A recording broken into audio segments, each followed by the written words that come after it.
তোর জীবনে নেমে আসবে। এই নারী নামে নর্দমার কীট, আজ বুঝতে পেরেছি আমার জীবনের সব পরিণতির জন্য তুই দায়ী।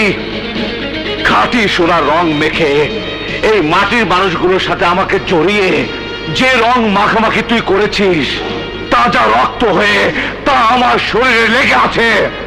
যাদের জন্য আমার জীবন এক সংঘর্ষে লিপ্ত হয়েছে, তুই তাদেরই হাতিয়ার হয়ে আমার জীবনে আঘাত এনেছিস। কিন্তু পাল্টা আঘাত কাকে বলে তা তুই বুঝবি। আর এখন আর সময় আছে, সত্যি কথা বল, বল। আমার তো আর আপনার মায়ের মতো মা ছিল না। জন্ম আমার জেল হাজতে। আমার মায়ের যাবজ্জীবন কারাদণ্ড হয়েছিল।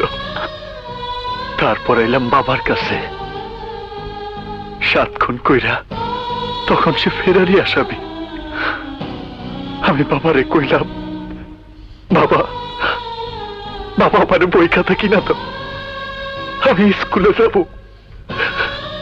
বাবা আমারে বই খাতার বদলে হাতে ধরায় দিল পিস্তল। তাও আবার তাজা 6 রাউন্ড বুলেট সহ। আমার বাবা